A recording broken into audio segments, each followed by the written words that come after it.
we can start getting to our social media while we wait for that all to get going.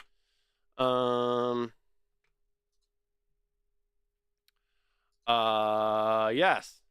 Hello, everybody. In theory, it's live. I don't know. Can you hear me? Let's see. Did Gonna Geek Live go up? Because I was ahead of the game this time. I set that up on like Sunday. Scheduled that on Sunday. Is it actually going? Oh, look. It looks like it's actually going. Is it actually going? Oh, look. It looks like it's actually going. Is it actually going? All right, cool. I'm just gonna do something here. Loud. I'm gonna actually turn. Check. Loud. All right. I'm gonna try this here. See what this does. Loud. Check 1 2. Test 1 2. I know everybody's really loud. All right. Should be coming on down. Come on down on the Mixcast 4 levels. All right. SP, can you talk? I think I'm still really loud. It's not really loud to me, but it's hard to determine that with the Rodecaster 2. In this, see, it's definitely clipping. Loud. Check 1 2. Loud. All right, we'll see where that's at. Check 1 2. Test.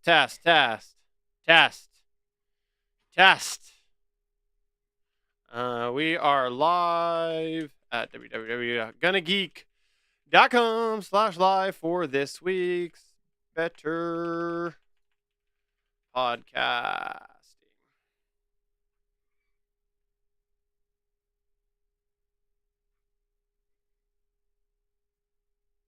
Loud. I don't know. Whatever. We'll see.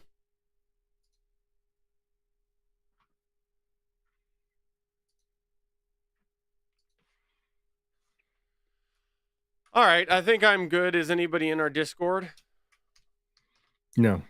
No one's in our Discord. We're all alone.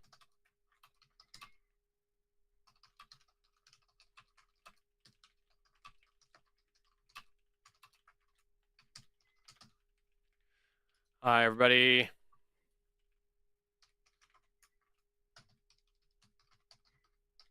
Hello. Hello. I'm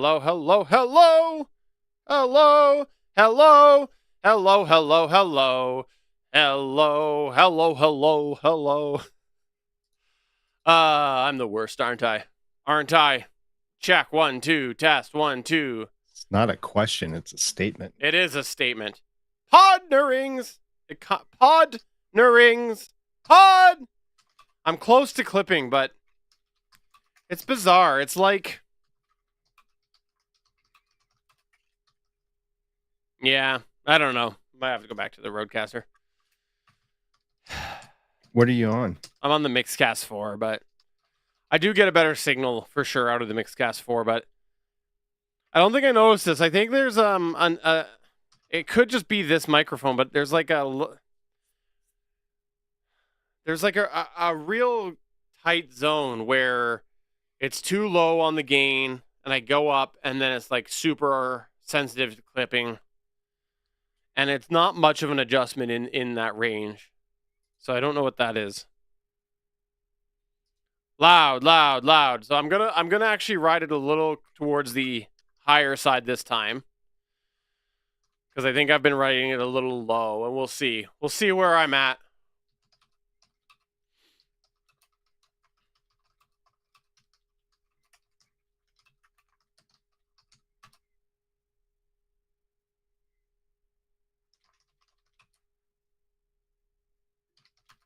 All right. Shall we do this? Do I have a choice? Oh, hi, Johnny. Hi. Johnny sent a message to me. He is currently...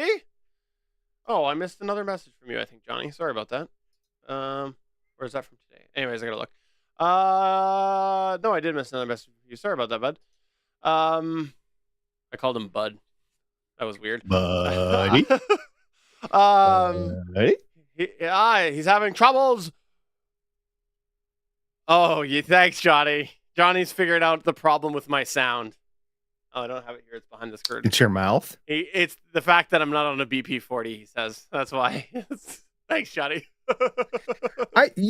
He's been outfitting his studio for a while. Did he choose a mic? I don't remember. I believe it was the BP40, actually. Oh, yes. So does he have just one or multiple? I'm not sure. I'm hoping for surround sound, Johnny, but hopefully you'll be able to get on the Discord, Johnny. It would be great. I'm glad you're on the video, though. And yeah, if you can get on the Discord, go ahead.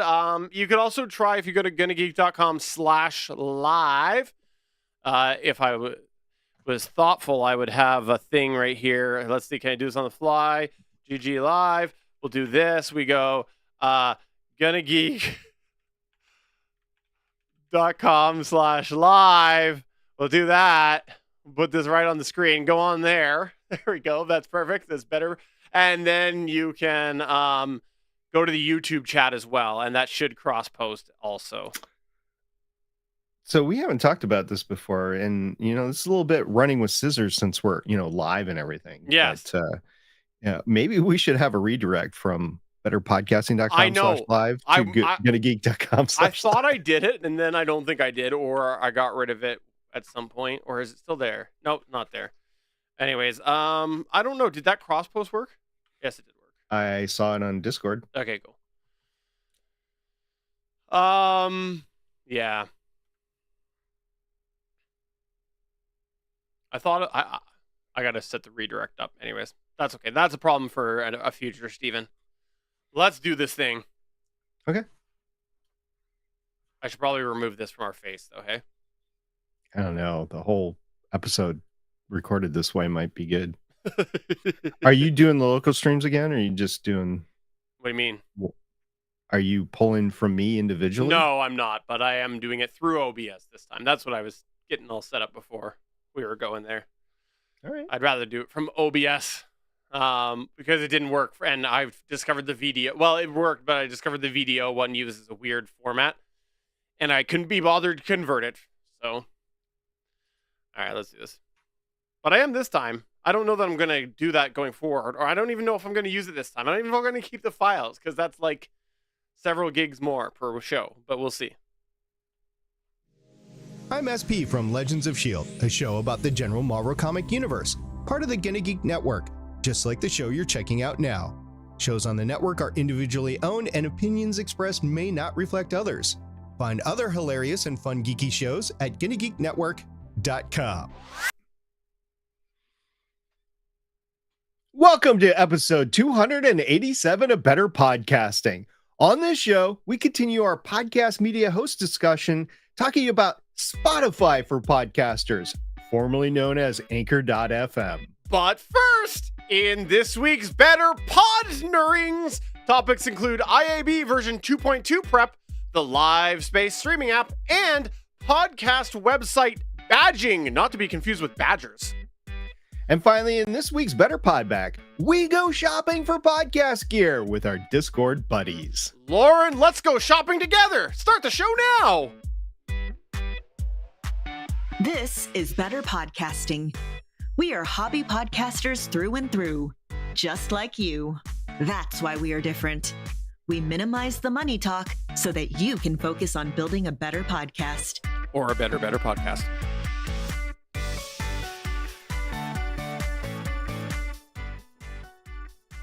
Welcome to episode number 287 of Better Podcasting. I am Steven, and I am pleased to say SP is still here this week. It was a close call this morning. I might not be here, but I am here. So let's take advantage of the situation and have fun podcasting about our hobby, podcasting.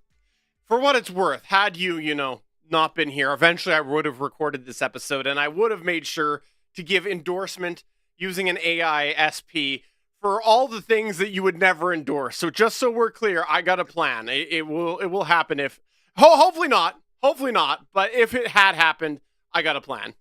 Steven, you have permission to use my likeness as a future co-host for Better Podcasting, but you do not have permission to use my likeness for promotional products. Oh, I like that. That's cool. I can make you endorse all sorts of blue Yetis. That's fantastic. Let's not go there. If you didn't know this, we are a hobby podcast, and one of the things that we like to do is talk about other hobby podcasters. So if you are a hobby podcaster and you would like to tell our audience a little bit about yourself, get in touch with us. Email podcast@betterpodcasting.com or come to our Discord at betterpodcasting.com/Discord, because we're going to be firing up this season, or getting it off the warmer. We're going to be getting the hobby podcaster profile back up, and we would love to have you reach out to us so that we can hopefully include you in that. And that's just a segment where we share some of the backstory about a fellow hobby podcaster. So if you're interested in that, please do let us know. And hey, while you are thinking about that, think about all the ways you've broken your podcast. Let us know. How did you break it? How did you fix it? Because we would also like to return the How I Saved My Podcast story segment. So please get in touch with us about either of those things. And maybe you're saving your podcast through an AISP. Just maybe. Maybe. I will relate a short story. So last night there was a major storm that rolled through the area, and before that storm happened, I powered down everything so it wouldn't be hit by a power spike, even though everything is already on surge protectors and battery backups and everything like that. I'm like, I just don't feel like chancing it tonight.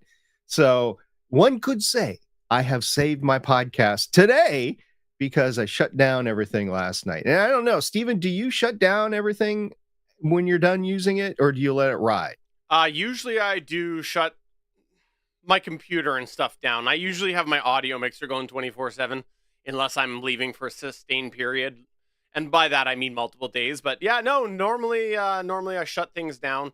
Sometimes I sleep mode, but my mixers are going. They're getting the miles clicked away. So they're susceptible to the active power surges. Yeah, but also, if you had a lightning strike, it's going to die anyways if it's plugged in. So, hey, unless you got a whole house lightning protection system. Oh, sure. I have my kids come by every once in a while and, put their fingers in the sockets. All right, well, let's get into our better podnerings this week. Please.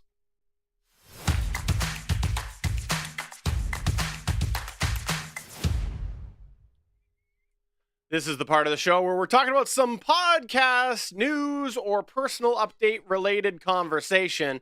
And this week, we're going to kick it off with some news that we teased last week. This is all about stats. And if you didn't know this, SP is all about stats. So he'll tell you about this one. It came out last Friday, so we recorded our previous episode on Friday, so this was already out. And I wanted to leave it for this week. So we're talking about the new IAB guidelines version 2.2. They're out for comment until March 23rd, which is about a month or so.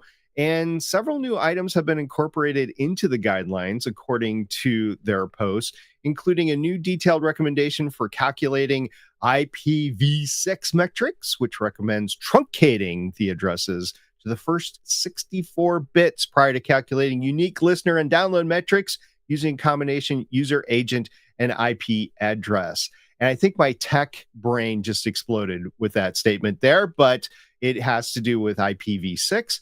And then the next one they said is a new section with guidance on user agent structure. User agents are basically where you get the downloads from. So Apple Podcasts or Spotify or whatever, that's a user agent. And then filtering guidance for Apple Watch OS user agents, because apparently Apple Watch OS can give multiple downloads for the same show, even though it's really just a singular download or a play. So they want to establish filtering guidance for that.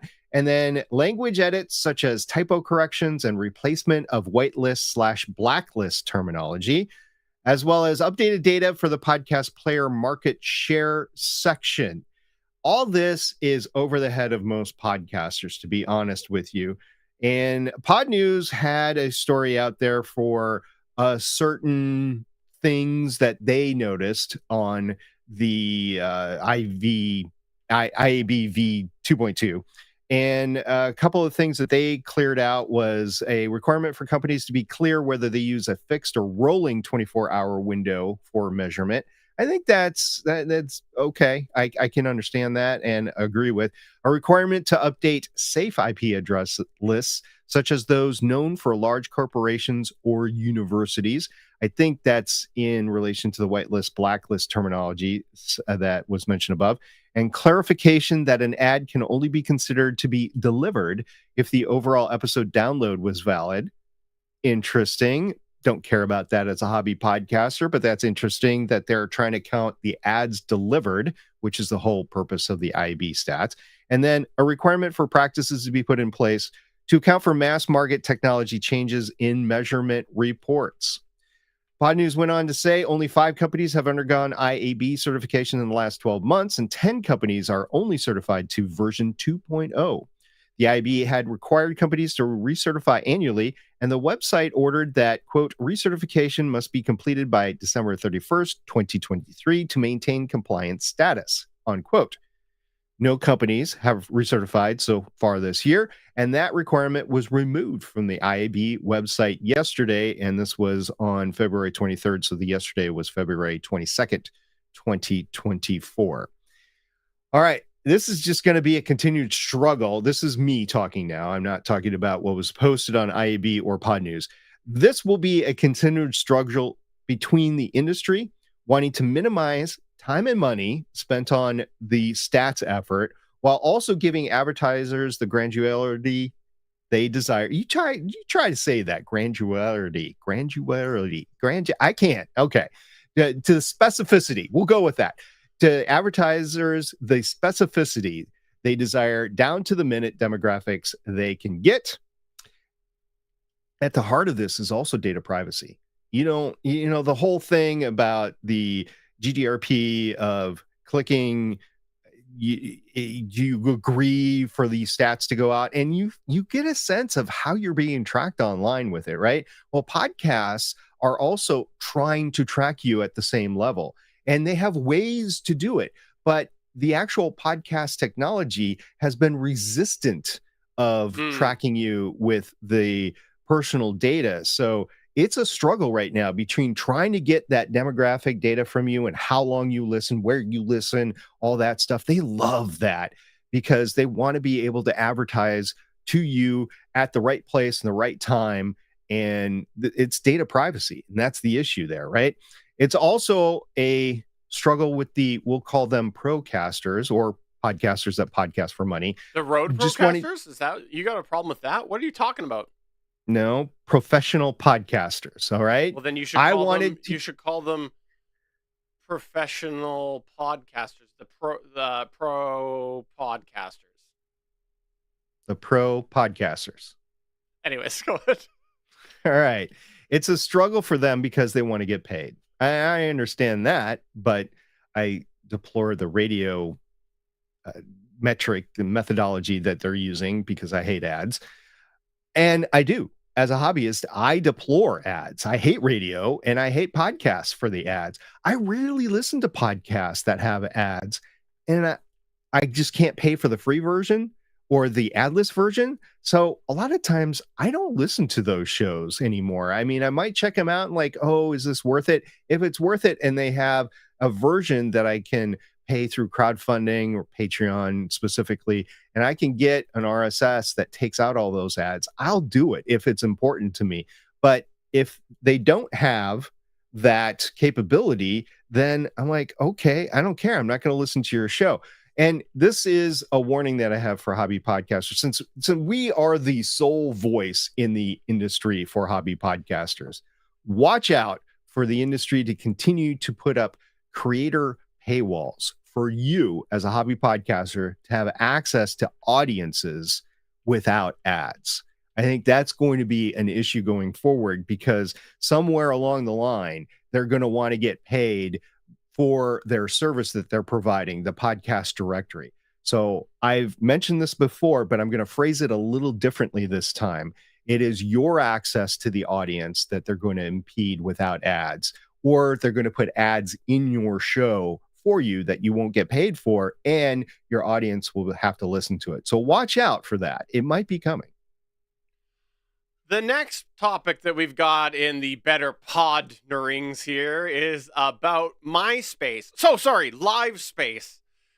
Our co-host over on the Gonna Geek show asked a question in our Discord, perhaps after he asked us behind the scenes in a group chat, if anybody had ever heard about Live Space. If you go to live.space, which I assume means that this is being live in space, but if you go to live.space, there is a site that says, quote, start your community on LiveSpace. Join thousands of creators on the all-new social streaming platform. So there is a new social streaming platform, apparently. Now, how new it is, not entirely sure. But the website looks good, and they do talk about being able to paywall content, that you can earn real income, that there's apparently daily payouts. And one of the things that I thought was really interesting that they highlight right on the front page is the fact that they do say, quote, unlimited streaming, free 4K 60 FPS live streaming with unlimited storage.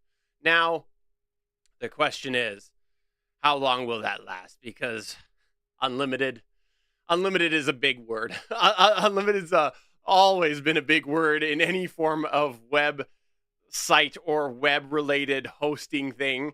Unlimited is very rarely true to the word. So who knows about that? However, this is something I wanted to check out. I'm really hesitant that anything like this is going to take off. It just seems like these sort of services do come up every now and then. And even, Microsoft bought Mixer or whatever that was, had really good features that a lot of other platforms didn't have, even tailored towards gamings and super ultra low latency streaming and everything. And then that even wasn't profitable. So I think the niche here, the market for this sort of thing and where the niche might be for something like this is very small. But hey, I want to check it out a little bit. Why not? Yeah, as far as price, it's comparable to what I'm paying for StreamYard at $10 a month for a beta, which they don't offer to the public now. I found out. I think if you try to cancel your subscription, you might be able to get into it. But regardless, I pay $10 a month. I do have the StreamYard branding that is on my streams. And at the free level with LiveSpace, you can use it and you'd have their branding as well. And I don't know what that looks like because I haven't tried it, but there is the branding there. Also, if you want to connect with somebody else and stream, you're going to have to use a connection capability that has an ability to stream out. So we're talking like OBS that has an ability to bring callers together or screens together, and then you stream out from there. So it is a little bit techie, right? And it looks like I might want to try it at some point in time just to try it, especially if I get unlimited at the free level. I will say that all of the other streaming capabilities that I have seen that you can connect and then you can stream out that have been for free become not free at some point. Either they close shop because they can't afford their business model, or they say, we're getting rid of the free tier and you're going to have to pay. So, okay, I get that. There is a paid option here, though, $7.99. But as far as I can tell, it's just to remove the advertising.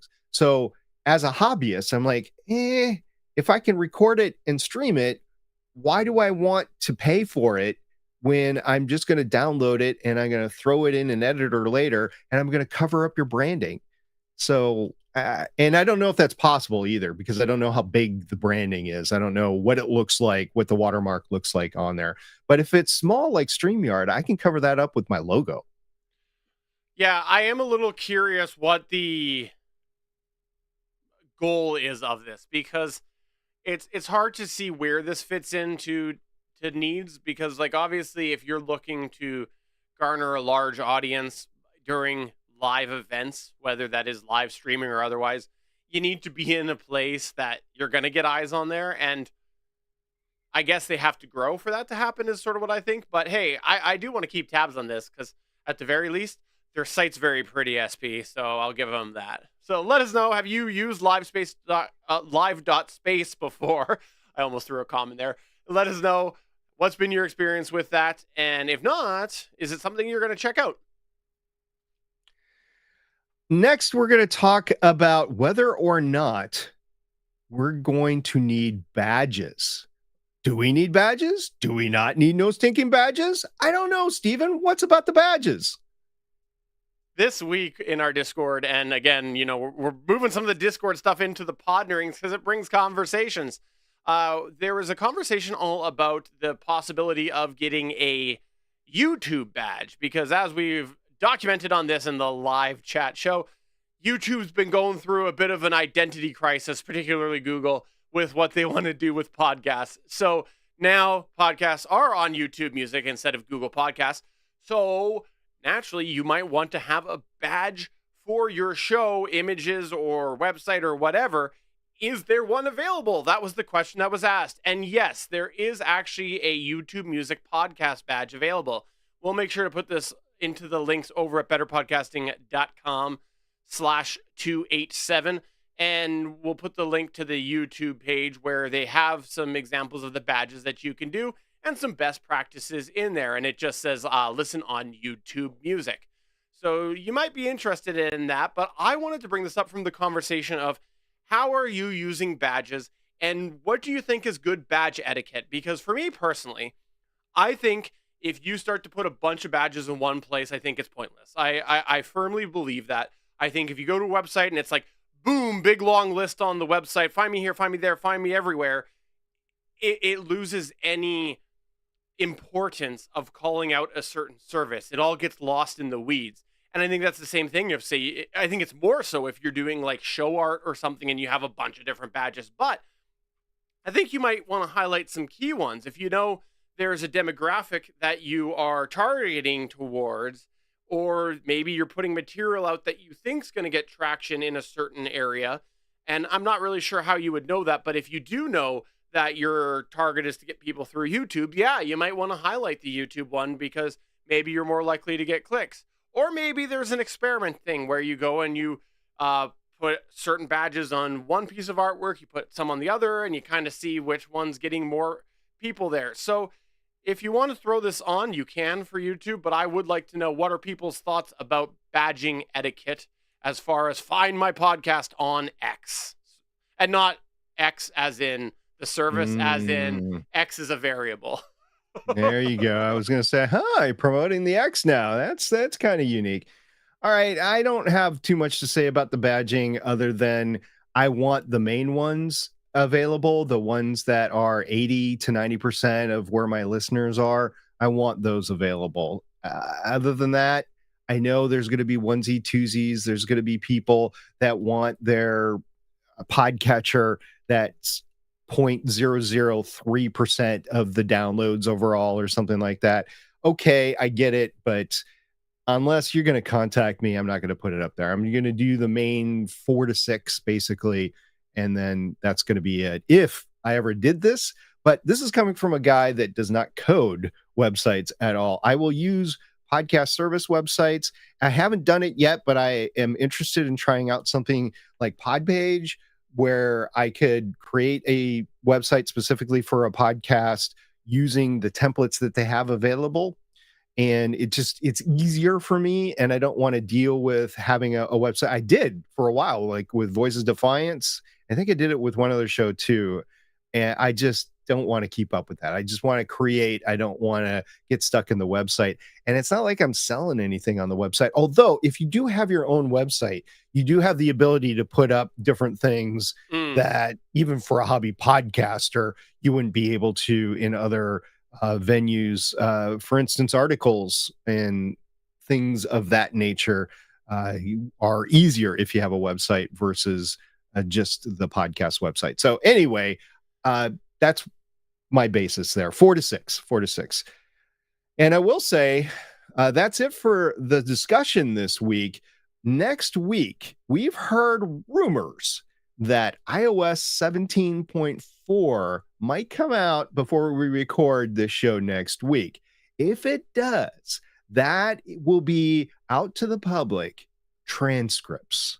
So it doesn't matter if you are a podcaster, if you're in beta, if not, but iOS 17.4 will have transcripts. And the important part there, I think, will be for a large majority of people that don't want to pay for podcasts or for transcripts, that they can then download that file and then use it and then re-upload that. So for a hobby podcaster standpoint, it's going to be round tripping, but it'll be easy that you don't have to use another third party. Just use the Apple Podcast. So I don't know how this is all going to work. I'm looking forward to it. So we'll see about that next week, hopefully.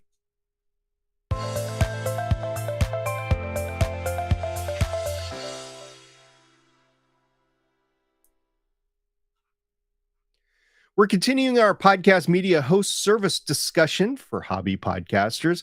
And in this episode, we're going to review the controversial Spotify for podcasters.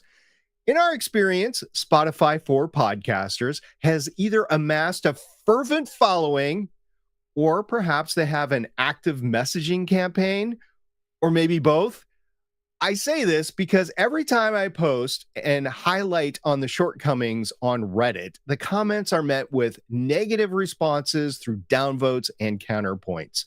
And to a degree, this goes all the way back to the Anchor days as well.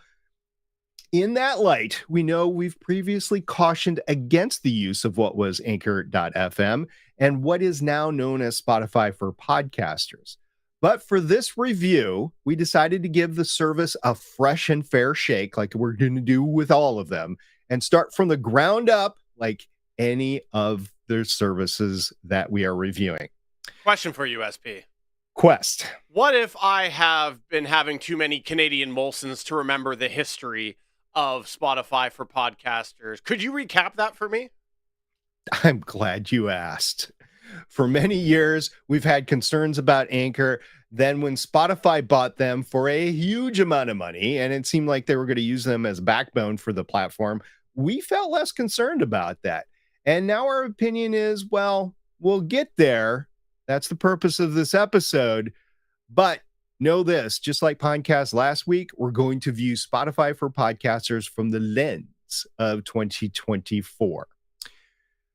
While that's our history with the service, let's not forget the history surrounding Spotify for podcasters and learn how to. So while that's our history with the service, let's not forget the history surrounding Spotify for podcasters and learn how the service got to where it was today. Anchor.fm was founded in 2015 and based in New York City.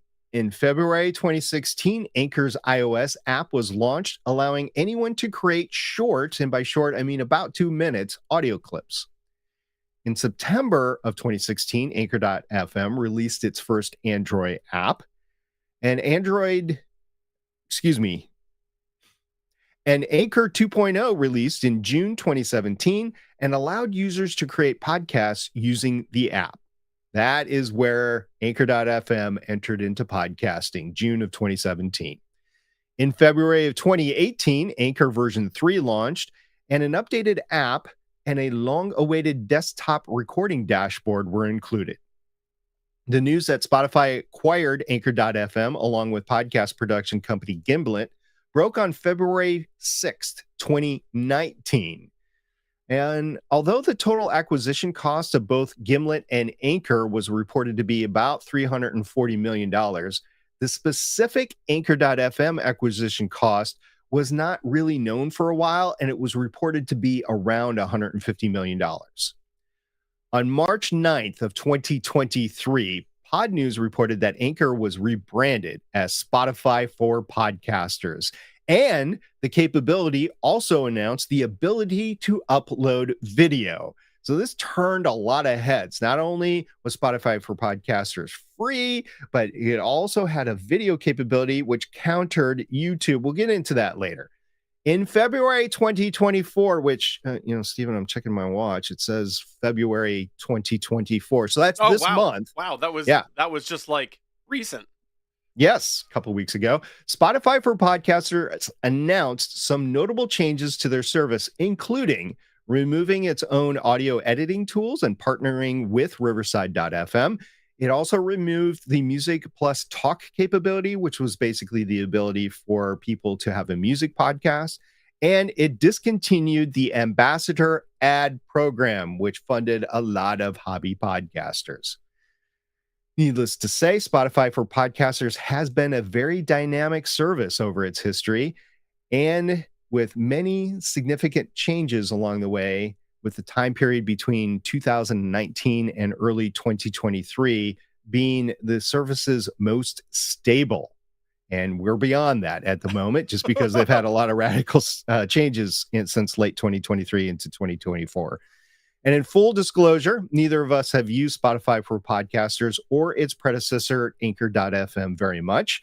In fact, neither of us have considered using Spotify for Podcasters until we made plans to check out the services for this season of Better Podcasting. And I will admit, since then, I've hosted both a video companion show on the service and another just an audio podcast on the service, which I have obtained permission to do. It is not my own show. It is a show that has been canceled since 2017, and the owner allowed it to pod fade. And again, I want a foot stomp. I've taken another show with the owner's permission to place it back on the air so that we can check out services, because I really just didn't want to screw around with any of my shows. But I had this other show that was pod faded, so I'm like, oh, you mind if I put it on there? Yeah. Okay. And Steven, what is your experience? Yeah, and really my only experience has been that over the years on the Gonna Geek Network, there have definitely been some members who have hosted on Anchor or Spotify for Podcasters. And this has given me an opportunity to do some superficial testing over the years. But really my only core experience has been with our testing for this. So there's your full disclosures aside as we go into this. And now that we've laid that foundation, let's go ahead and get into the highlights like we've been doing with these media host reviews. It would be remiss if we went any further before spotlighting one of the biggest benefits to Spotify for Podcasters. And say it with me, it's free. Yep, totally free. There's no hosting costs whatsoever, and there's no upgrade add-ons to buy. We would say that the affordability is there, and really the best way to put it, 5 out of 5 for affordability, because it's free. Of course, what you see is what you get. We'll come back to that a little bit later. There are some shortcomings, or at least neutral sides, which you could probably look into the idea of, okay, affordability could mean cost versus features, but in the end, once again, it's free. So that's why we got to give it a 5 out of 5 for this rating, even though I'm sure lots of people could discuss the concept of the term affordability. Let's talk about one of the binary criterias that we have as we're looking through this. And this is something that I think is overlooked, but might be important if you're on a service that could potentially change at any point, whether or not there's a 301 redirect capability. Yep, it's there. It's really simple to set up too. If you do go into the podcast settings, it's right there at the bottom. There's options to redirect or delete your podcast. So if you are moving off of Spotify for Podcasters in the future, going to something else, have no fear. At the moment, there is a 301 redirect option there. There's also no data limitations to Spotify for Podcasters, which is huge because we've talked about some of these data limitations in some of the past services that we've reviewed over the last couple of weeks. With Spotify for Podcasters, there's no limit of episode file size, no limit on the amount of uploads in a month. There's no download limits, and nearly all other services that we've seen have some form of the limits, but not here on Spotify for Podcasters. Of course, this approach does potentially bring in the question of viability in the future. Who knows? They've done it so far, but maybe we'll come back and touch a little bit more on that in a future point as we get to one of the other sections of considerations. Now let's move on to one of the areas that quite frankly surprised us, because we had been told one thing for a very, very long time, and that's the idea of having multiple shows on one account. Does this really matter with Spotify? I don't know, because it's free and you can just create another account and upload. Well, we've seen many reports of only being able to use the Spotify for the one show per email address. However, both of us, when we set up our accounts, and I don't know if this is new or not, but when we set up our accounts, we were given an option to add an additional show. When you add a second show, switching between the two was really easy. On the settings, an arrow was now presented next to your show name, and clicking through that brought you to a show selection page. So as far as we can see, yep, multiple shows are allowed under one account. And of note, on the RSS feed settings, you can select a different email address for the show. So in theory, this means that you can have one admin account behind the scenes, but have different public-facing emails. Now, with that said, it's unclear how many shows or RSS feeds could be on the same account. Neither Stephen or I went above the 2 limit, but it looks like it's at least 2. So in the land of hobby podcasting, where the option to host multiple shows on one service is desired, Spotify for Podcasters seem to be able to accommodate this capability. While it's unknown whether Spotify will ever embrace Podcasting 2.0, they have dabbled with transcripts. I have experienced a read-along block, a quote-unquote read-along, that's what it was labeled, on the desktop web interface once. While it wasn't a full downloadable transcript, I tried and failed. It was much like the song lyric interfaces I've seen on other platforms, kind of like the Amazon Show device. It actually shows the read along as it's playing a show, which I don't do often, but I know is there. So we'll file this in the highlights section for now. But if Spotify never fully rolls out the transcript or read along capability, or never evolves the capability, then this might be a neutral at best in the future. Now, another pro that we'd like to hire it. Yes, we should hire it. I don't want to hire this. Now, another pro that we'd like to highlight, the setup process. It was pretty well thought out, in our opinion. When you start a brand new podcast on Spotify for Podcast, they lay things out in a way that kind of breaks it down to bite-sized blocks. That's really easy, I think, for anybody to understand. It's basically multiple steps. It walks you through getting your show, your first episode uploaded, then filling in the details.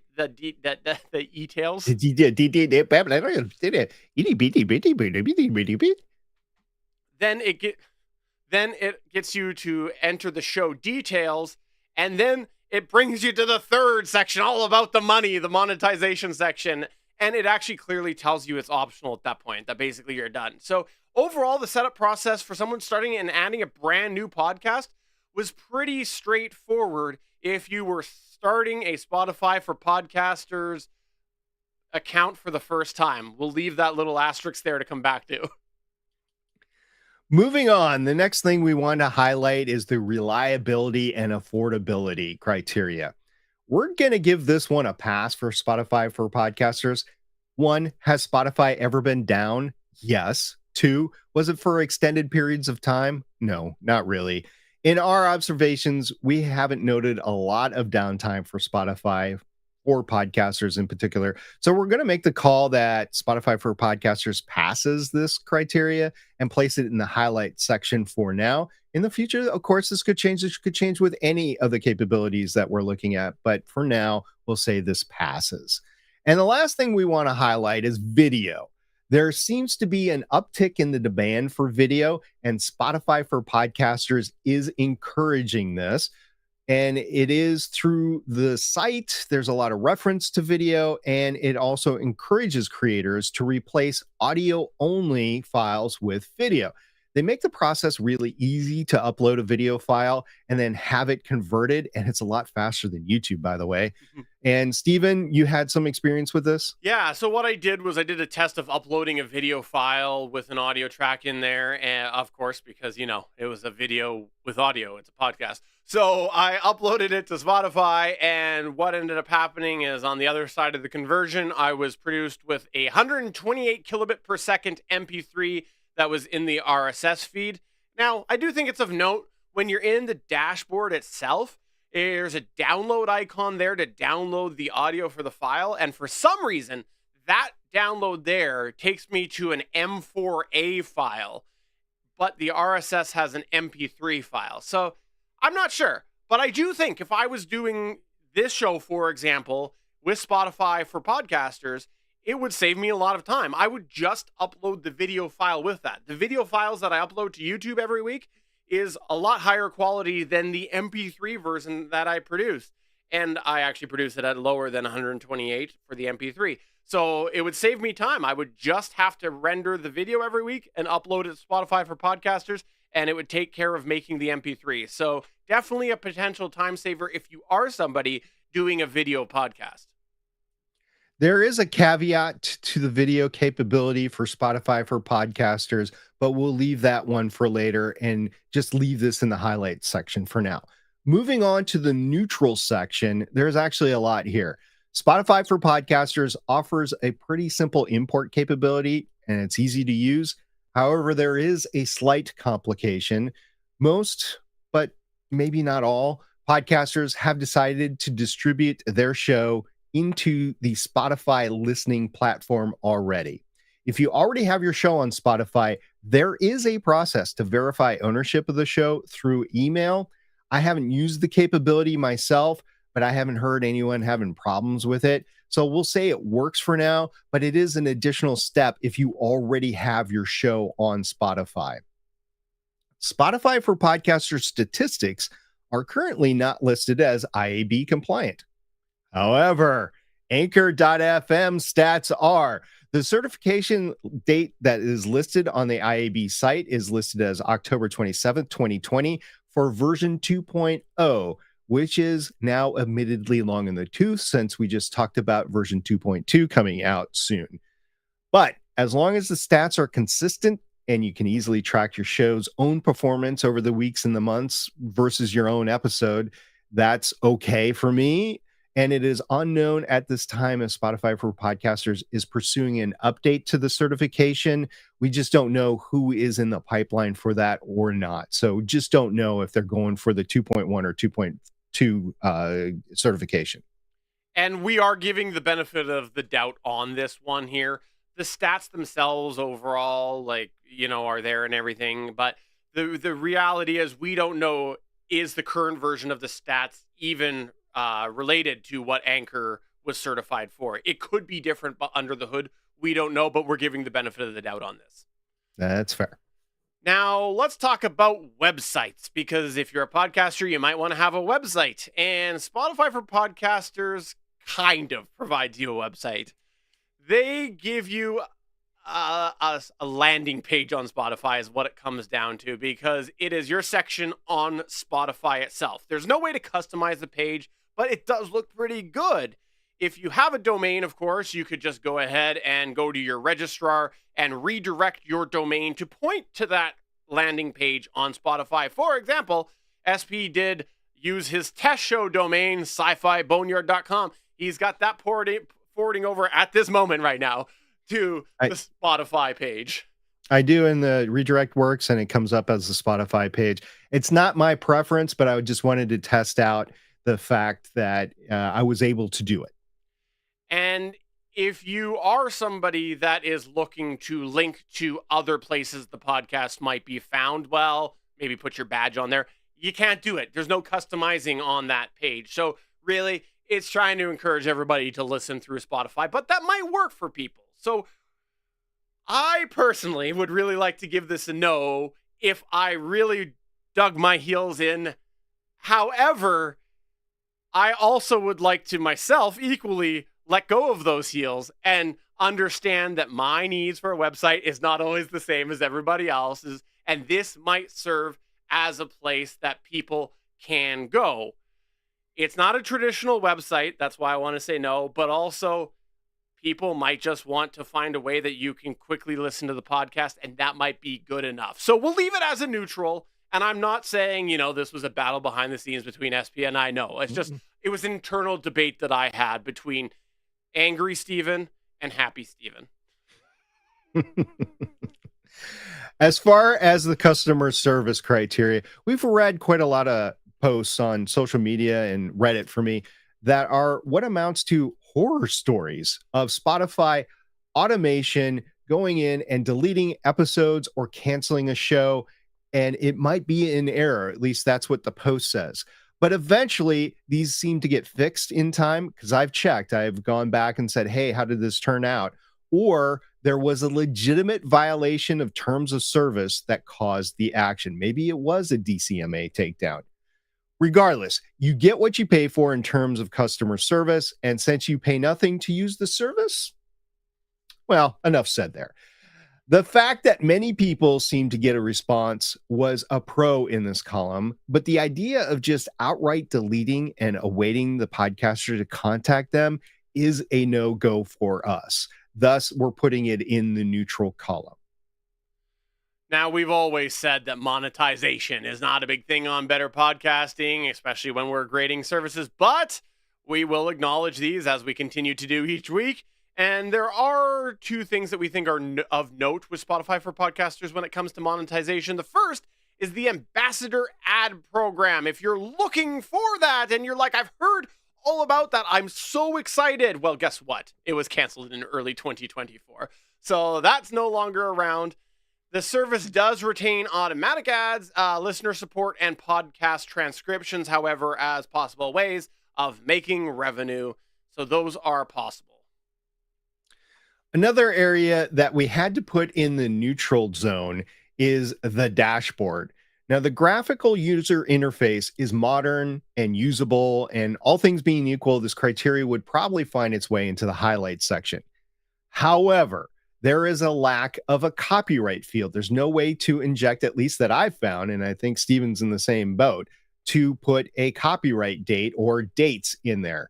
And also, there's a lack of more than one category for your podcasts. Apple Podcasts, for example, has 3 categories. Spotify only gives you 1 in the GUI, and it's definitely optimized for the Spotify architecture because they only use 1. This is an area that, as we've explored, Steven, you went through an emotional roller coaster, and you decided to take the approach of logging in through your existing dashboard. Yeah, let me set that up a bit differently. Okay. Sorry, I didn't translate that very well. Say I'll hand it off to you. Okay, but say that go back to the Spotify architecture part. Oh, okay. Yeah, I see. Get that thing out of there. However, the lack of a copyright field and the lack of more than one category tag in the GUI denotes that this is optimized specifically for the Spotify architecture and not anywhere else, such as Apple Podcasts, where they have up to 3 categories. And there's a significant number of audience listeners on other platforms like Apple Podcasts, so you'd like to be able to utilize their full capabilities over there. But Steven, you also went through an emotional roller coaster here. I did with the website, and I want to talk about this in the website section because there's pros and cons to the way that you can log into Spotify for podcasters. And so what I decided to do is use my existing Spotify for podcasters account. Now, which one am I talking about? I'm talking about that I had an account for Spotify for podcasters where I could see stats for the third-party shows that I had submitted to Spotify. This is called Spotify for podcasters. It's actually treated as a separate service. So I thought, well, let's see what happens here. Let's go into this other stats dashboard version of Spotify for podcasters, the non-hosting one, and I logged in. And so I went in and I saw that there was a little link, like has always been there, to claim your podcast. But there's also an opportunity to add a podcast. And that point there, it ended up giving me a hop over from the stats Spotify for podcasters over to the former Anchor version. And as I went through that, I was able to link those 2 accounts. So it was basically saying, hey, we need to use your dashboard version to have permissions to talk to the Anchor version. And then I was able to go through the rest of the setup process. So I thought that that was really good, that if somebody already had an existing Spotify for podcasters account, the old stats version, they could log into that and still get over to the hosting version if they decided to do that. But let's be totally real here. This is utterly confusing, as the references to the word Spotify for podcasters is on both sites. We will come back to that. And the emotional roller coaster kind of continued as I was potentially getting confused by the two names. As I started to explore and set up the podcast, I found that things were sort of hidden or lacking.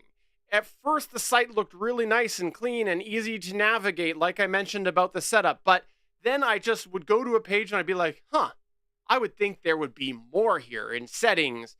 So, okay, nice to set up, but then all of a sudden it's like, well, where's the features? And it's kind of hard to understand where certain things are. So for me, I think it really was an emotional roller coaster as I was looking at the dashboard setup right from the old Spotify for podcasters.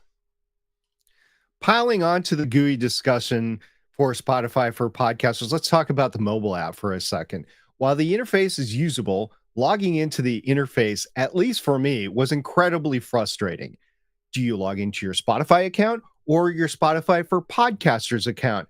I had trouble logging to the app with both accounts I set up in the first day. It just wouldn't let me in. Now, once I got over that hurdle, and I honestly don't know what the hurdle was or what I did to get over it, or maybe it was just a time thing. Once I got over that, it became more normal, but it was still a frustrating start. And the app should not be an impediment during the delicate time for a new user going in there to try to set up a show. So along these lines, we said we'd come back to this. Spotify for podcasters allows several file types, including video. On the surface, this is wonderful news, but it's not a video podcast since it's only available on Spotify. So you can't distribute it via RSS feed or move it somewhere else. And we'll talk about that in a second. But to be complete, here is a list of the file types that are listed for supportability on Spotify for podcasters. The audio files are an MP3, M4A, WAV, or MPG, and the video files are an MP4 or MOV. So let's move on to the shortcomings, because you're probably listening right now and you're saying, Steven, SP, I've heard all these things you said, but what about destinations? Well, this will be where we'll kick off that shortcoming section, because Spotify for podcasters has a short list of possible areas to post your podcast to. The full list that they have is Amazon Music, Apple Podcasts, CastBox, Google Podcasts, iHeartRadio, Overcast, Pocket Cast, and Radio Public. Now, personally, both of us do doubt the idea that there will ever be a list in there for YouTube Music, but just the fact that it's not listed right now saying YouTube Music and still says Google Podcasts kind of indicates right now the currency of maybe the maintenance of it. I don't know. That's the theory we've got. But here's the thing. I said it's a list of places you could put your show because we couldn't see any of them really having any direct submission process. Now, over the years, we've talked about the pros and the cons to the idea of having your service automatically submit it. This has actually been something back in the Anchor days. There was some flack about that. But the ability for you to be able to automatically set up your shows through there is something that some podcasters, especially non-technical, might be looking for. So although there's pros and cons, we do think that even the ones that are commonly able to be automatically submitted, it would be nice to see that as an option, and then the podcasters could choose whether or not they use that. So overall, this destinations page feels like a bust to us. That's why we're putting it in this, especially when you add on that it does feel a little bit dated. The next thing we want to highlight is the lack of an all-in-one recording solution. This came up on a post I saw just today. They were saying, yeah, my great aunt wants to start a podcast and I don't want it complicated. I just want one app on her phone. Many hobby podcasters that just wanted an easy way to record and publish use these features on Anchor and then on Spotify for podcasters. Unfortunately, these capabilities are no longer going to exist on the capability. And when the transition happens, it's going to leave many Spotify for podcasters users scrambling to find an alternative. there are free alternatives, such as Discord's Craigbot, a combination of Video Ninja and OBS, as well as the old way that we used to do it, Steven, Skype plus an Audacity local recording. Most of these options require you to have some kind of technical know-how, so it's completely opposite of the one app all-in-one capability. And then you move on to paid options such as Riverside.fm and Descript or Squadcast or StreamYard. They're available, but require you to pay. And a lot of hobby podcasters are like, well, wait, where's my free option that I used to have on Anchor.fm and Spotify for podcasters? So when Spotify for Podcasters announced earlier this year in 2024 that their all-in-one tools were being discontinued, this hurts many hobby podcasters and it hurts them hard. And all of them will need to either find another alternative in order to continue their shows or choose to not do their shows anymore because it's a technical hurdle that is too much for them. Now, moving on to the next point here, we know what you're saying right now. You might be looking on the video side of this show right now, and you might be saying, okay, so on the right side, I see this fellow, and he works out every day. He takes the dog out for a walk every day. He looks like he's in good shape. He looks like he's a relatively healthy individual that you know will be around for a little while. But then on the left side, you go, there's that Canadian who won't get off the couch to get a refill for his third bag of chips. Where does the company health in Spotify land? Is it the SP side or the Steven side? Is it the questionable future of Steven or the I know he'll be around for a while side of SP? Well, at the moment, we're going to put this in the shortcomings section. I know that was a weird way to get here because we don't know what the Spotify currently health is. So the reality is we've been on a roller coaster over the years with Anchor and Spotify for podcasters because for a long time, free model, unknown with Anchor. A lot of people going over there. How are they doing this? Lots of questions. Will they be around? And then Spotify went and ended up purchasing Anchor for an obscene amount of money. And then it's like, okay, it looks like Spotify's really using Anchor well, and they're encouraging a lot of people to get there. Lots of ad revenue. I think there's probably a good chance they're going to be all in on this. It's probably pretty safe. And then this year comes around and a bunch of features are stripped. And so now we're kind of back to the unknown of Spotify. They are more on our concerns list right now for the Spotify for podcasters, especially when you start to look at some of the areas that we think are feeling a little outdated, maybe a little neglected.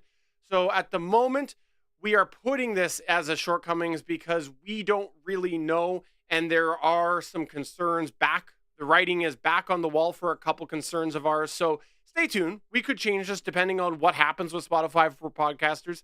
Maybe there'll be something that makes us go, okay, our concerns are no more. They've been alleviated. We're good to go. Moving on, while there are links in the podcast settings for Twitter, Instagram, YouTube, and Facebook, I didn't see them on my webpage when I set them up. I did check a couple of times. I'm wondering what those connections do. I mean, you put those links in there. I don't see them on the website. And are they automatic postings? And if so, they would need your passwords and they don't give the passwords. But I just don't see a link. And when I clicked on the icons or the badges on the website for Instagram and Twitter, it took me to the Spotify page on their app, not my own page. So I don't know what they're used for. Yeah, this section here just is one of the elements to me that seemed neglected. It seems like there was maybe a vision there at some point, and it just never came to fruition. That's sort of the feeling that I had. Another shortcoming that I'll quickly run over is I didn't see an option to download an episode from the Spotify web interface, which is usually where I find the ability to download an episode. I mean, you can play an episode, you just can't download it. So if anybody has that ability, I would love to see it. And my chief concern is, does Spotify do anything with the file? Do they change the file? But I guess if you don't download it, does it really matter? But if I want to download it and listen to it on the road, like I'm taking a plane trip or whatever over the ocean and don't have Starlink or whatever. Or maybe I'm going caving. That's a better analogy to use. I'm going caving and I don't have access to Wi-Fi or satellites or anything. So I just don't know how that's usable just using Spotify. I think you'd have to use an additional podcatcher. So for now, I'm going to put that in the shortcomings. But if anybody knows of a way, an easy way, not a really technical nerd, oh, you can capture the file this way. No, I just want like a right click or a download button or something like that. And so I will put that in the shortcomings, both for the inability to download and the inability to check if they've changed the file. Now, as for ID3 tagging, we'll just mention it looks like they have nothing to do with ID3 tagging. If you upload a video, there's no ID3 tags that come out the other side of the MP3 that's processed.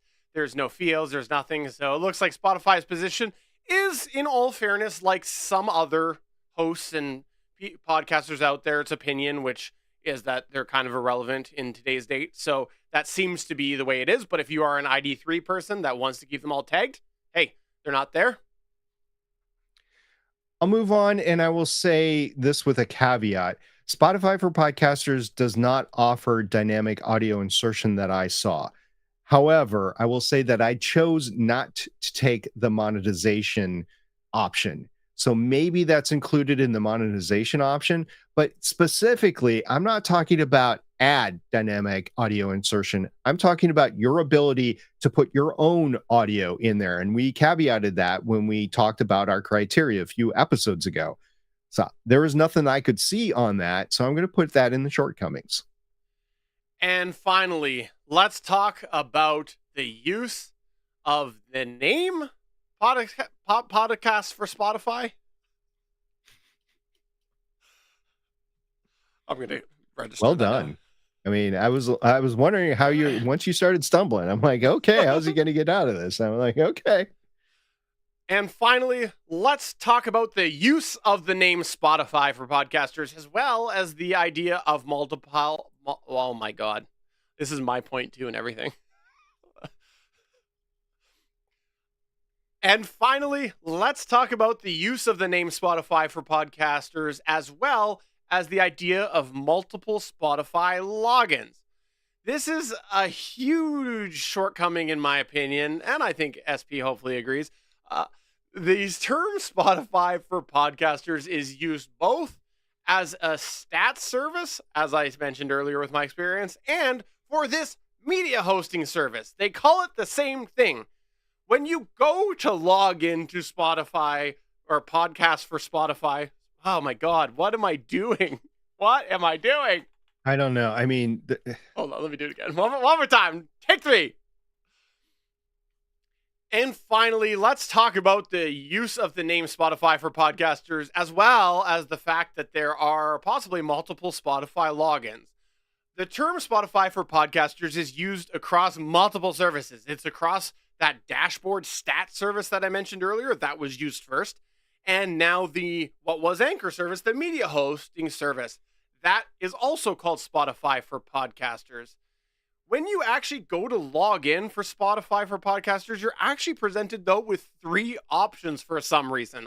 On the login page, there's the 2 that I just mentioned, plus there's a thing about Megaphone in there.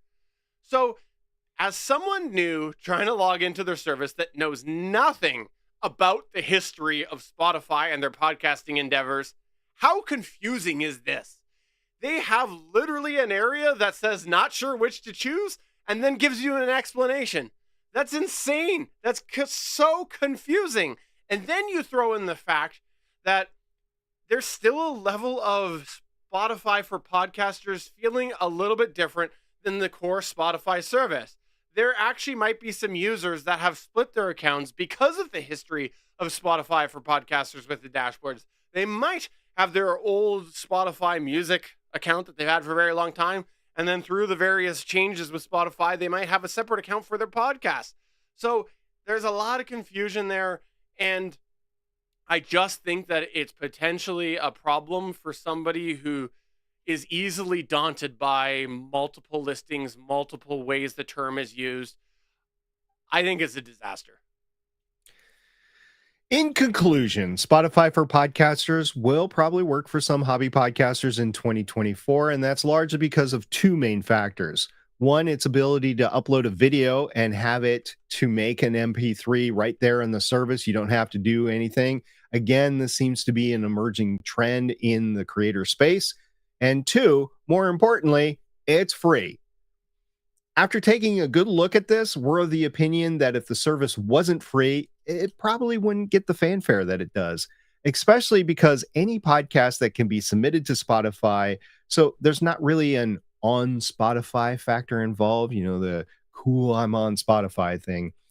We're sure there was a time where built-in tools such as the creator tools and enhanced monetization were probably big pros of the service, and arguably it helped lead the charge in modern podcast hosting advancement.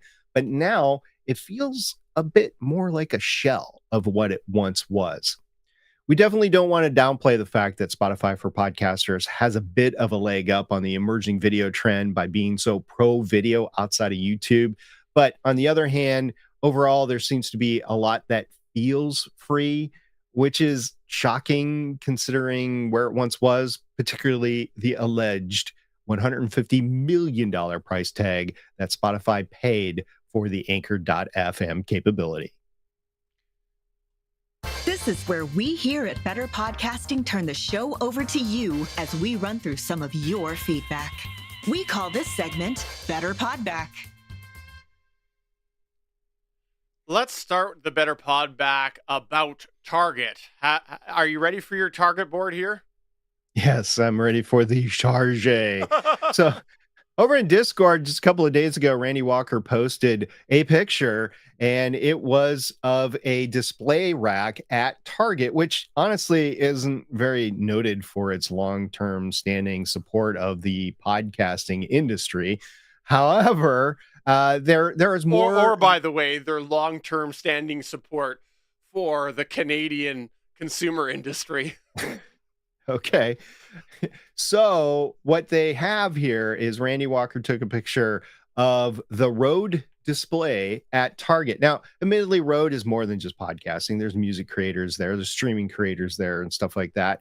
But some of their big ticket items here are podcast related. There's the microphone arm, the PSA 1 that was there. We saw a pod mic there. I didn't see if it was the USB pod mic or if it was just a normal pod mic. They did have I forget what their streaming device is. And there is some emptiness in the shelves there that I didn't know exactly what devices were going in there. I hesitate to say a Duo or a Rodecaster Pro 2 was in there just because that's a lot of money sitting on a shelf at a Target, and I just don't think that the company wants to put that much investment in it, either Rode into Target or Target into Rode. And if you look at the divisions there for the boxes, they don't look big enough to have one of those devices in there.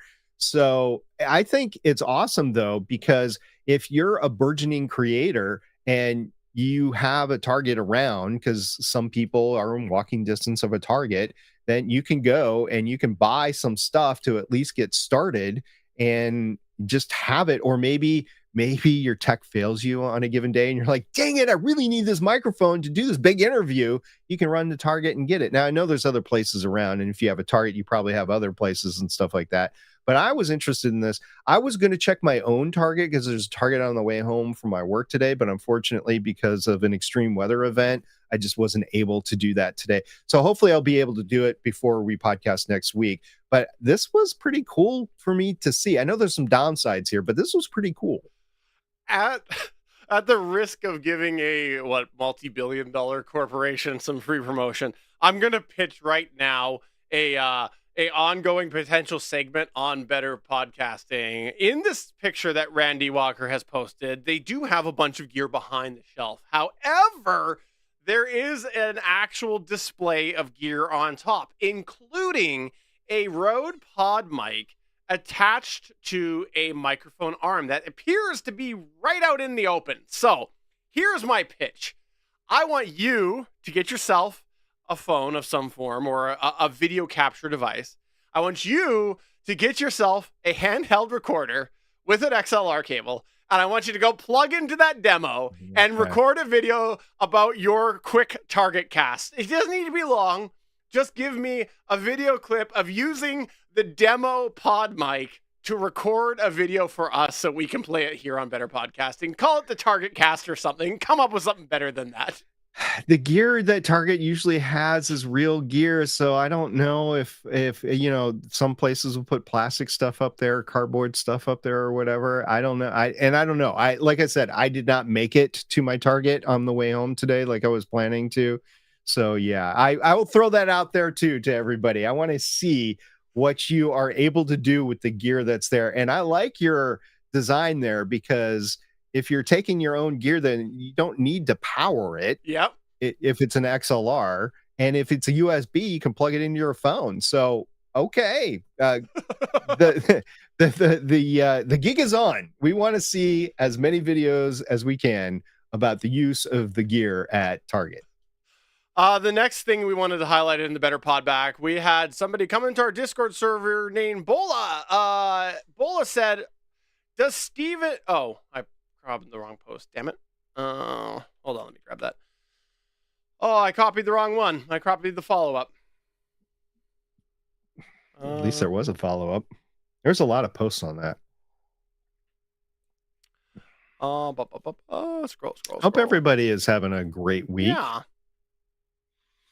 Where is it? In case you haven't caught on, I'll give a little bit behind the scenes. I was targeted. You know how Steven, and we joke about this on the Gonna Geek show, Steven's targeted by space junk coming down and hitting him. And our big desire is for something falling out of space to hit his house as we're podcasting so we can catch the moment on air as we're live streaming. Here we go. I have been targeted by tornadoes. And this is not a joke. They have been targeting my area for the past few years.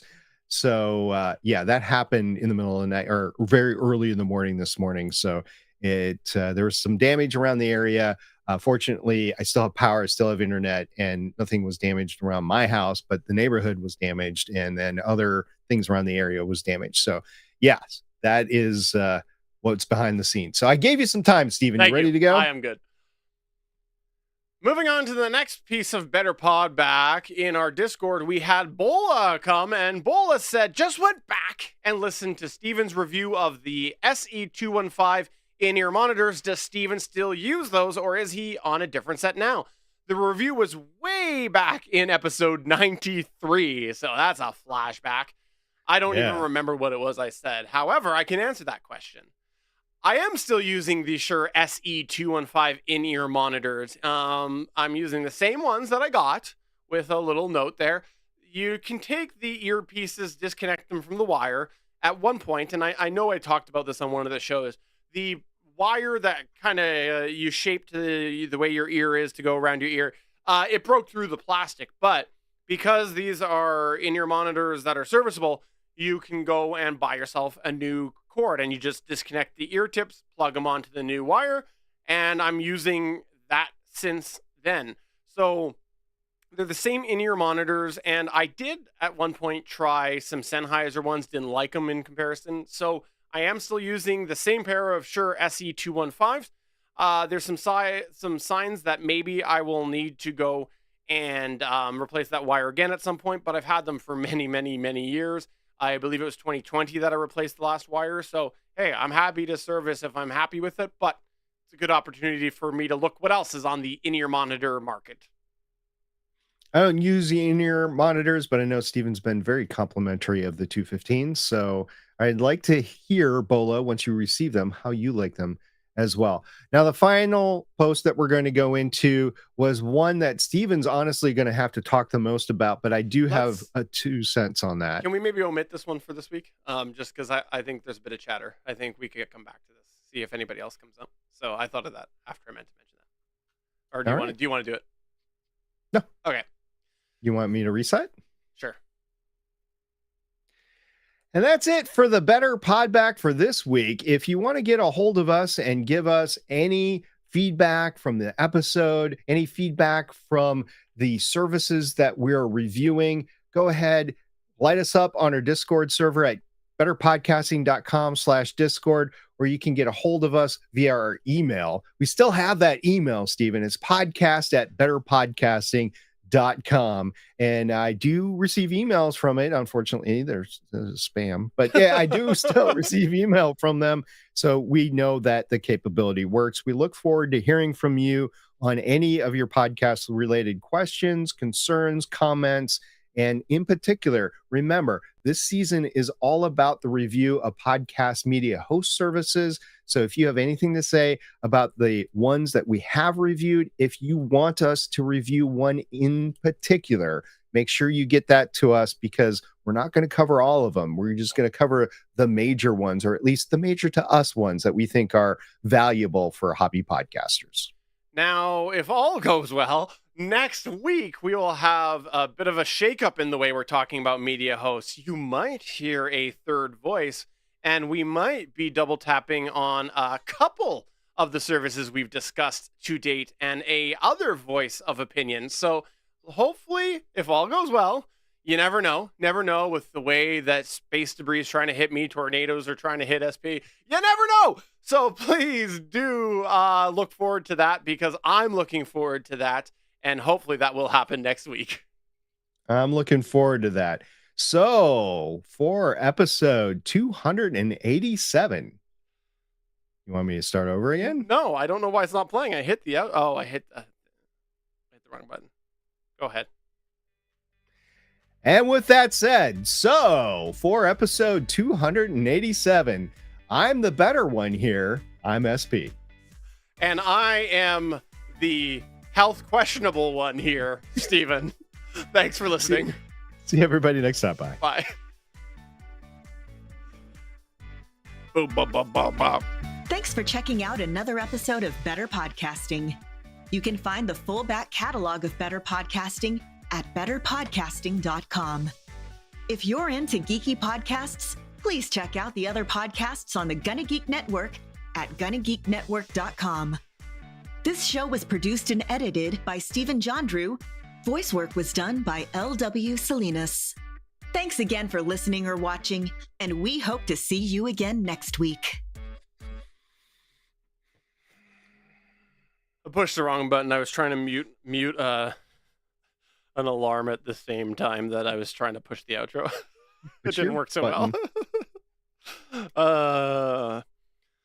Thanks everybody for coming on by. If you're watching or checking it out after, I do know that there is at least one person who, at least within the last week, watched the live stream posted before we ended up posting the actual version. So thanks everybody.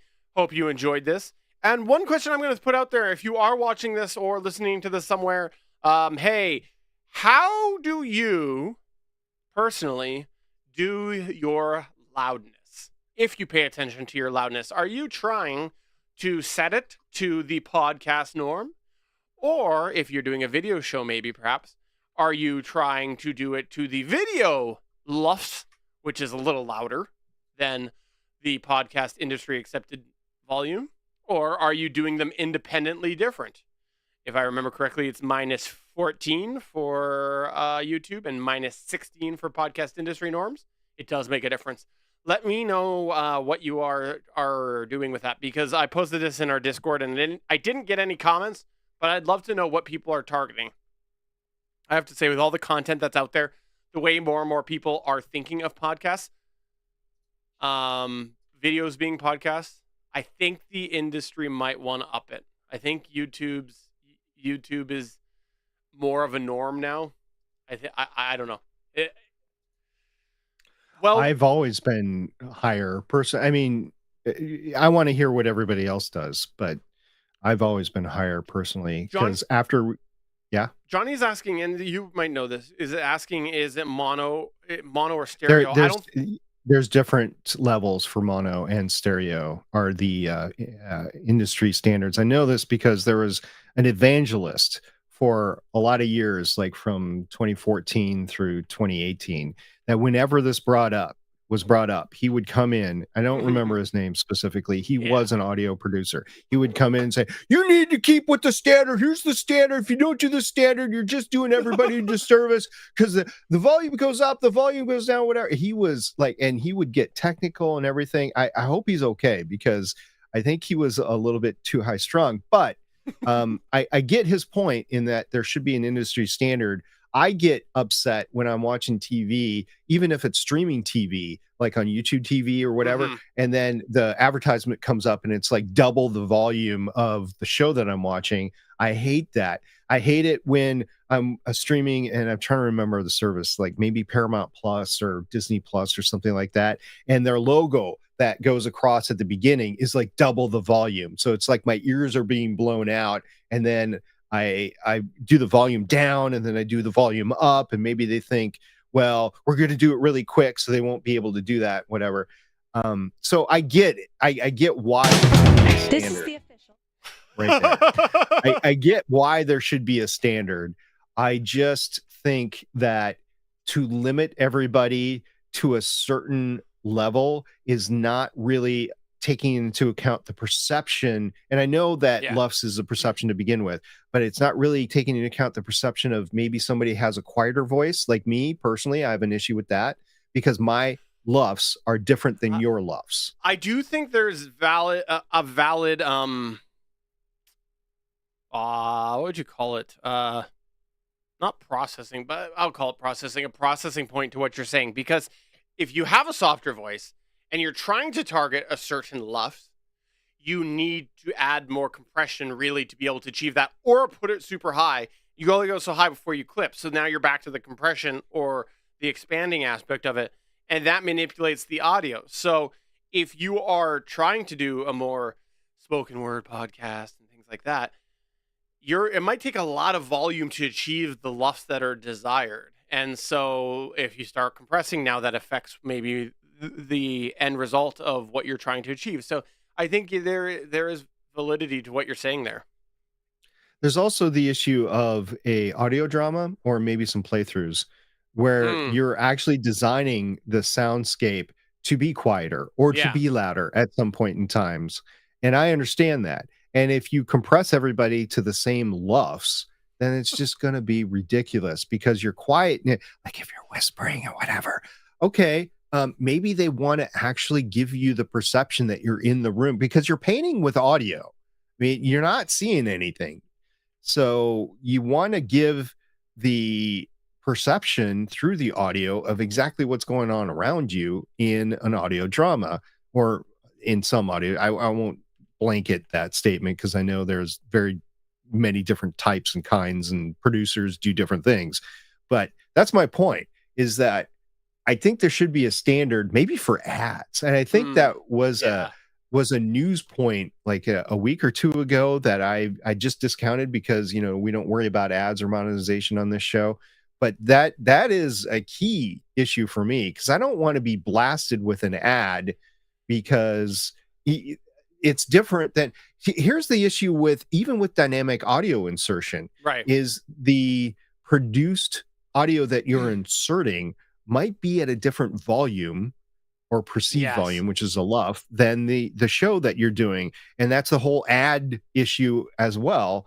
And I don't want a differentiation. I want to make sure it's just standard. And I think the industry as a whole, whether it's podcasting or whether it's streaming on the streaming services, I think they're getting away with that because there were laws passed in the United States. I don't know about Canada, but the laws are applicable to linear over the air TV. They're not applicable to the on the internet stuff. So anyway, that's a long conversation that probably should have been part of the show, but it's an issue. I was going to say that, there was years ago for broadcast TV, there was some thing implemented about the ads. And I will say it absolutely made a difference with what I was seeing, but it still was like whatever they set up was still a big enough range that I still had it. Maybe it was that the feeder stations, you know, like let's say CTV, Canadian Broadcast, is rebroadcasting NBC. Maybe it doesn't matter or something like that. I'm not sure, but I definitely still had a lot of dynamic. And then the other thing I should mention we're calling lofts and everything like that. We know we said lofts, blah blah blah, all that stuff. Write your comments so that right now I can say we know LKFS. LKFS is also a thing. So Yes, yes, yeah. And that's the thing. There's no standard to the standard. yeah. Well, thanks everybody for coming on by. If you would like to talk about Judy Gardens, is that accurate? Garland. I thought Garland. I thought it was typo. Judy Garland's daughter, Laura Luft. Or you would like to sing 99 Luft to balloons, come onto our Discord at betterpodcasting.com/Discord. We'd love to have you over there. Lots of awesome geeky content. And watch all the other live streams, including tomorrow. There is the All Things Good Nerdy podcast that'll be live streaming on Gonna Geek. And on Saturday, you can wake up with SP and episode 501. We will be talking Legends about of Saturday S.H.I.E.L.D. morning cartoons with Moon Girl and Devil Dinosaur. That's pretty cool. In 3 weeks, we will be covering X-Men 97.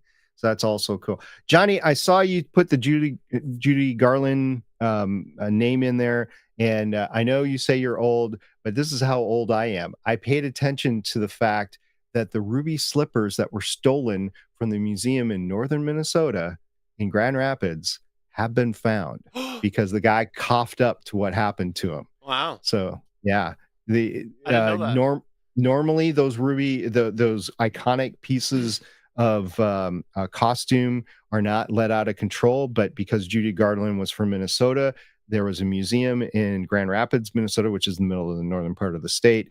There's a very famous story for it. So if you haven't delved into that, this is, by the way, the Wizard of Oz, the original Wizard of Oz ruby slippers. There were a few pairs, not just one, but the guy coughed up to them and they were found. So Johnny, you should shirts for that. That was a big issue for about the last 5 years or so. September 4th, 2018. It took 13 years and a lot more effort than police simply clicking their heels 3 times is the Vanity Fair article. Yep. Headline. There you go. All right. Thanks, everybody. Have a good night. Bye. Bye.